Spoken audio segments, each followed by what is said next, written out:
preparador físico Omar Feitosa. O Omar foi talvez aí a primeira contratação, né, do departamento de futebol quando o Pedro Lourenço ele se torna o dono da SAF.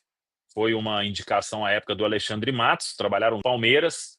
Ele veio para um primeiro momento ali para chefiar a performance, depois acabou com a saída do Túlio, né? O Túlio Flores, ele assumiu ali a preparação física e agora ele deixa o Cruzeiro. A informação até, a gente completou lá no nosso Central da Toca, é que um preparador físico da casa mesmo vai, não o da casa, né? Da casa, inclusive, todo mundo aí que pergunta, da casa segue se recuperando. Nosso Luciano da casa. Mas o preparador físico Gustavo Chiroma, que já trabalha no dia a dia ali, é que fica o responsável, o Leonardo Jardim acompanhando todo o processo, né? O Leonardo Jardim tinha feito aquela identificação de alguns problemas físicos, né? E pediu para, nos trabalhos ali que o Cruzeiro teve, novas avaliações, naquele período que ficou sem jogo, e o Cruzeiro realmente deu uma melhorada na questão física, mas agora ele deixa o clube e não será contratado a princípio ninguém, nem mais um integrante da comissão técnica do Leonardo Jardim. É mais uma saída, né, no departamento de futebol do Cruzeiro, que não deixa de ser uma mudança que a gente precisa aqui tentar entender os passos, né, e o que isso pode significar, se é o Leonardo Jardim ali querendo acompanhar mais os passos com a comissão técnica dele. O que vocês têm aí de um diagnóstico inicial ainda com informações preliminares? Samuca, eu acho que aos poucos o Cruzeiro vai buscando identificar o que pode ser melhorado, né? Chama atenção essa saída do Omar Feitosa, que já estava há algum tempo e respaldado pelo CEO do clube, né? Que o conhecia principalmente por conta do trabalho que ele fez no Palmeiras, que foi até positivo. Mas imagino, até pelas falas do Pedrinho, pelas falas recentes dele, que isso sim tenha passado por um aval do Leonardo Jardim. A gente sabe que o Leonardo Jardim, desde que chegou, tem buscado olhar os mais diversos aspectos, né, para muito além das quatro linhas. E se realmente o Jardim deu o aval, eu acho que é algo muito natural. O Cruzeiro realmente precisa de mudanças para evoluir, né? E aí, quando eu até falei no início que isso pode ser um indício de alguém perdendo respaldo no departamento de futebol, falo do Alexandre Matos, né? Porque creio que, pelo próprio Alexandre Matos, até por ter trazido ele ao Cruzeiro, o Omar Feitosa possivelmente não deixaria o clube. Com a chegada do Leonardo Jardim, as coisas parecem estar mudando. O Pedrinho tem feito questão de dar mais voz ao treinador, que é muito inteligente, muito capacitado, e tem buscado atuar nas mais diversas esferas, né? Espero que seja uma mudança positiva para o Cruzeiro, né? E quando a gente fala da parte física, é um Cruzeiro que ficou devendo nesse sentido ao longo do ano, né? Por várias vezes foi um time que, até com essa dificuldade de ganhar duelos, de marcar bem, de desarmar, passa pela questão física, por muitas vezes ser um Cruzeiro inconstante ao longo dos jogos. Então, isso mostra que o trabalho nesse ponto pode ser melhorado dentro do clube. Não sei se virá um substituto de fora, inicialmente não, mas tomara que aí o Gustavo possa fazer um trabalho melhor, mais qualificado do que o do Omar Feitosa.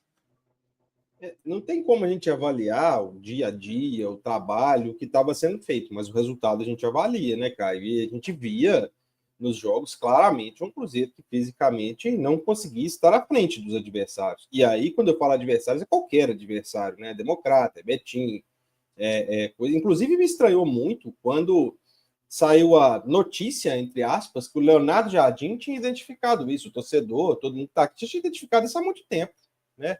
Todo mundo aqui falava isso. Chegava no final do primeiro tempo, o Cruzeiro estava completamente no ritmo abaixo do que o adversário, né? Isso era muito claro para todo mundo. Não sei até que ponto também tem a influência do Diniz, né? Nisso aí, até o momento que ele sai.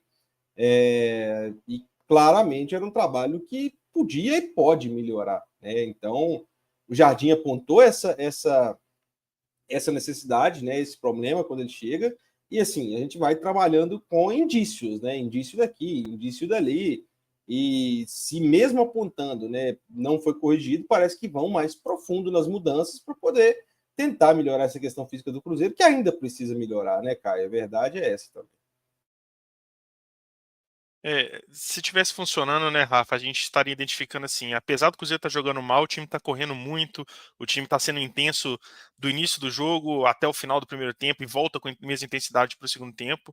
E a gente vê que, cara, o time ele vai esfacelando fisicamente ao longo da partida de uma forma absurda. Isso desde lá do final do Seabra, do início ali da era do Fernando Diniz, e aí eu acho que concordo plenamente contigo, entra vários fatores que não é só a questão da preparação física em 100%, mas entra também o estilo do treinador, entre o perfil físico dos jogadores que foram contratados, né, às vezes alguns jogadores mais velhos, os jogadores que historicamente têm menos intensidade.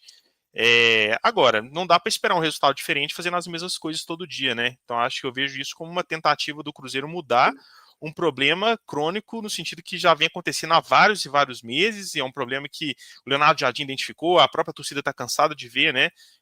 Jogo a jogo, como o time está mal fisicamente. Espero que seja a decisão que se prove acertada no médio prazo aí, porque certamente a gente já viu, né, às vezes times do Cruzeiro piores tecnicamente, mas que eram mais intensos, né, e a intensidade no futebol atual, ela faz total diferença. Você pode ter um time às vezes um pouco pior tecnicamente, mas se é um time mais intenso, é um time que tá roubando mais bola lá na frente, é um time que tá conseguindo fazer transição mais rápida, e aí certamente é um time que leva mais vantagem do que um time que tá mal fisicamente.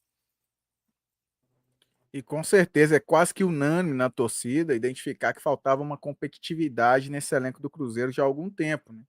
E tratando-se do profissional que estava aqui, o chefe de preparação física, Omar Feitosa, que já até fez bons trabalhos em outras equipes, mas quando você traz a memória desde o momento que ele está aqui, o Cruzeiro, quando você puxa, né, nos jogos que talvez competiu contra o Botafogo no segundo turno ali do Campeonato Brasileiro, e um ou outro momento, talvez, em alguma partida, é muito pouco tempo, ou melhor dizendo, é muito tempo para você tentar lembrar e partidas que o Cruzeiro não compete. E talvez, né, logicamente, um dos fatores é a questão física.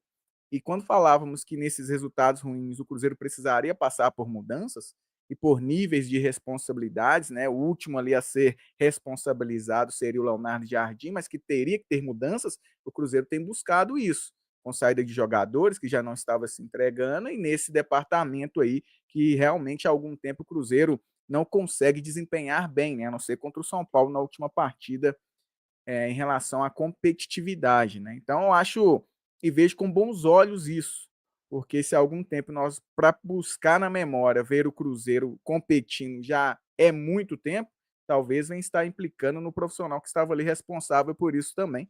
Então essas mudanças precisariam acontecer, porque os maus resultados aconteciam e nada de mudança acontecer dentro do Cruzeiro, e agora é aguardar para que o Cruzeiro possa melhorar aí através dessa mudança também na preparação física. Quase 4.000 pessoas. Vocês acham que o preparador físico, ele, até para um debate aí, né? Se o pessoal do chat aí quiser opinar também, é importante que seja da casa, ou um preparador fixo, ou da comissão técnica do técnico?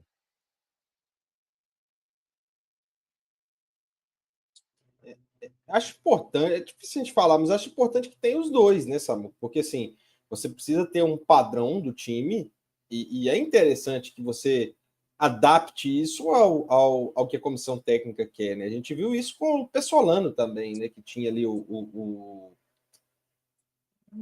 lembro o nome dele. Gonzalo. Tinha o Gonzalo. E é importante que os profissionais do clube, porque comissões técnicas hoje rodam com uma facilidade muito grande, né? Então, é interessante você ter alguém da comissão técnica para tentar adaptar, né, ali ao que quer o treinador, mas, né, não pode de jeito nenhum time pode ficar na mão de nada de comissão técnica. A comissão técnica chega, sai, entra, volta e vai para outro time de uma maneira muito simples. Então, assim, time nenhum deve ficar na mão de comissão técnica nenhuma. Cada dia tem caminhado mais para isso, né? Os meninos que acompanham aí podem falar. Cada dia o time vem tendo suas comissões permanentes ali mais fortalecidas e com profissionais melhores, inclusive, né? E você vê até profissionais que saem muitas vezes dessas comissões permanentes do time, indo e fazendo bons trabalhos, né, em outros times. Acontece aí no futebol. Então, é muito importante o time não depender de comissões técnicas.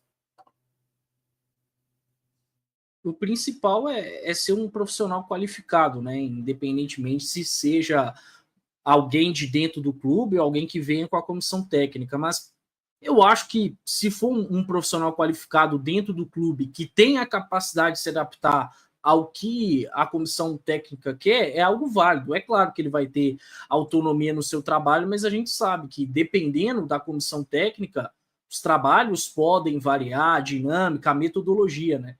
Então, esse trabalho em conjunto é importante. Não acho que seja uma ideia ruim uma comissão técnica ter o preparador físico para comandar os trabalhos nesse sentido, mas me agrada um pouco mais alguém que seja de dentro da casa, mas repito, que seja alguém qualificado, alguém com capacidade de trabalhar bem com os profissionais, né? Entra um ponto importante também, porque às vezes se é um preparador físico mais voltado à base do clube, que tem mais experiência nesse sentido, talvez não seja tão interessante o trabalho dele como profissional, porque aí as coisas acabam mudando bastante de figura. Mas eu tenho um pouco de preferência por um preparador físico da casa. Num contexto que o Cruzeiro troca de treinador de 4 em 4 meses, né? E torcendo para isso não acontecer com o Leonardo Jardim, o ter o preparador físico da casa seria importante, senão a gente ficaria à mercê de sempre estar trazendo um preparador físico competente estando atrelado a uma comissão técnica, né? Não necessariamente isso vai acontecer. Agora, é importante, extremamente importante que o cara tenha essa capacidade de conexão com o que a comissão técnica quer, porque o preparador físico da comissão do Diniz, ele certamente trabalha diferente do preparador físico da comissão, sei lá, do Mano Menezes, porque são propostas diferentes. Então, sabendo que o Cruzeiro ele muda a qualquer momento de estilo de treinador, estilo de jogo, ter um preparador físico da casa capacitado para poder fazer essa conexão, acho que seria o ideal também. Eu vou mais na linha do Caio. Diante dessa rotatividade, né, de comissões técnicas que o futebol brasileiro passa, né? Quando você acerta com um profissional de um treinador, por exemplo, nessa preparação física, você fica muito à mercê, né? Acabando tendo que ficar ali ausente de um bom profissional. Então, acho que a junção que o Rafa citou seria o ideal, né? Você ter ali o da casa, aquele profissional que já está ali, para que chegue também alinhado com o profissional da nova comissão técnica, porque dentro dessas trocas aí que o futebol brasileiro e o Cruzeiro passou aí, né, nos últimos tempos, se você ficar somente ali, né, condicionado ao profissional da comissão técnica, toda vez que você perde, você fica ali, né, totalmente ausente desse profissional capacitado dentro também do clube. Eu acho que a junção seria o melhor, viu, Samu? Ô, gente, É isso. Sim, Rafa.